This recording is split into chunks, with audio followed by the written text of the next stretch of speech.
सोचिए, जिस इंसान से आप सबसे ज्यादा प्यार करते हैं, आपका पति या आपकी पत्नी अगर अचानक गायब हो जाए तो, और दुनिया यह मान ले कि आपने ही उसे मार डाला है। लेकिन असली सच्चाई उससे भी कहीं ज्यादा डरावनी हो, आपका पार्टनर जिंदा हो और वह आपको ही फंसा रहा हो। दोस्तों, आपका स्वागत है गॉन गर्ल की डरावनी और रहस्यमयी दुनिया में। गिलियन फ्लिन की लिखी हुई यह मनोवैज्ञानिक थ्रिलर 2012 में प्रकाशित हुई थी। यह किताब बेस्ट सेलर बनी, लाखों कॉपियां बिकी और बाद में हॉलीवुड की सुपरहिट फिल्म में बदली।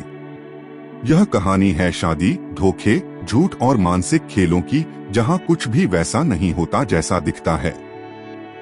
आप सुन रहे हैं ऑडियो सार, जहां हम दुनिया की बेहतरीन किताबों को आपके लिए ऑडियो बुक स्टाइल में जीवंत करते हैं। तो चलिए शुरू करते हैं यह रहस्यमयी सफर। 5 जुलाई की सुबह है। निक और एमी डन्ने की शादी की 5वीं सालगिरह। निक सुबह अपने बार पर जाता है और जब शाम को लौटता है तो देखता है घर का दरवाजा खुला हुआ है। उनका पालतू बिल्ली बाहर बैठा है, लिविंग रूम अस्त व्यस्त है और एमी गायब है। कुछ ही देर में पुलिस, पड़ोसी और मीडिया सब वहां पहुंच जाते हैं। घर एक क्राइम सीन बन जाता है। निक घबराता है, लेकिन उसके अजीब से जवाब, ठंडी मुस्कानें और बिना भाव वाली बातें उसे सबकी नजर में गुनहगार बना देती हैं। एमी कोई साधारण औरत नहीं थी। वह थी अमेजिंग एमी, बचपन से मशहूर किताबों का चेहरा, जिसे उसके मनोवैज्ञानिक माता पिता ने दुनिया के सामने परफेक्ट लड़की की तरह पेश किया था। पूरे देश में एमी के लिए सहानुभूति उमड़ पड़ती है और स्वाभाविक है, सबकी नजर निक पर जाती है, क्योंकि मीडिया हमेशा कहता है पति ही दोषी होता है। शुरुआत में निक और एमी की कहानी किसी सपने जैसी थी। न्यूयॉर्क की एक पार्टी में मुलाकात, हंसी मजाक, एक मीठा चुंबन। वे वो जोड़ी थे जिन्हें देखकर सब ईर्ष्या करते थे। लेकिन 2008 की आर्थिक मंदी ने सब बदल दिया। दोनों की नौकरियां चली गईं। एमी के पैसों से गुजारा हुआ और फिर वे मिसूरी चले गए, निक के बीमार माता पिता की देखभाल के लिए। एमी को यह जिंदगी नापसंद थी। उसे न्यूयॉर्क की चमकदमक, वहां की संस्कृति की याद सताती थी। छोटे कस्बे की सुस्त जिंदगी, गपशप और ठहराव उसे घुटन देने लगे। वहीं निक को अपने गृहनगर में सुकून मिला। उसने अपनी बहन के साथ बार खोला, एमी के पैसों से। लेकिन अंदर ही अंदर वह खुद को असफल और बेकार महसूस करने लगा। प्यार अब शिकायतों और दूरी में बदल गया। और फिर एमी को निक की सबसे बड़ी बेवफाई का पता चला। वह अपनी ही छात्रा के साथ संबंध बना रहा था। एमी के लिए यह सिर्फ धोखा नहीं था, यह अपमान था, और एमी कभी अपमान माफ नहीं करती। पुलिस को एमी की डायरी मिलती है। उसमें लिखा है, निक बदल गया है, वह गुस्सैल और हिंसक हो गया है। आखिरी पन्नों में एमी लिखती है, यह आदमी मुझे मार सकता है। डायरी पुलिस और मीडिया के लिए सबूत बन जाती है। निक अब पूरे देश की नजर में राक्षस है। लेकिन अचानक कहानी पलटती है। एमी जिंदा है। न उसका अपहरण हुआ, न उसकी हत्या। वह छुपी हुई है और टीवी पर चल रही खबरें देखकर मुस्कुरा रही है, क्योंकि यह सब उसका प्लान था।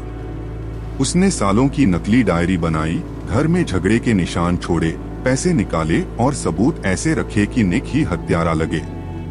एमी का मकसद साफ था, अपने धोखेबाज पति को उसकी औकात दिखाना और उसे बर्बाद करना।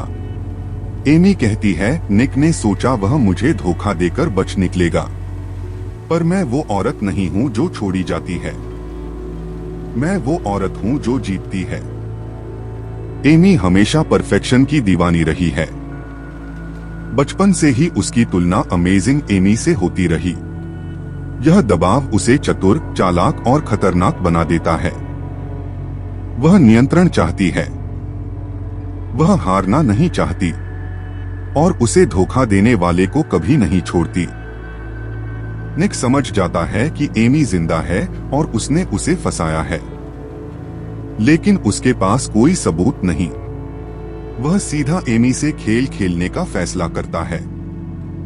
टीवी इंटरव्यू में एमी की तारीफ करता है, उसके दिमाग की सराहना करता है ताकि एमी खुद उसकी तरफ लौटे।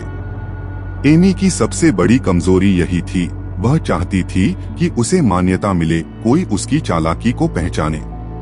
छिपते छिपते जब एमी लुट जाती है तो वह अपने पुराने प्रेमी डेसी कॉलिंस के पास पहुंचती है। डेसी अमीर है लेकिन जुनूनी और दम घोंटने वाला। एमी फिर एक और योजना बनाती है। वह डेसी को बहकाती है, उसका भरोसा जीतती है और फिर उसकी हत्या कर देती है। सबूत ऐसे रखती है कि लगे डेसी ने उसे बंधक बनाया था और एमी बहादुरी से बच निकली। अब एमी देश की हीरोइन बनकर घर लौटती है। निक सच जानता है, लेकिन एमी के पास अब अंतिम हथियार है, वह गर्भवती है।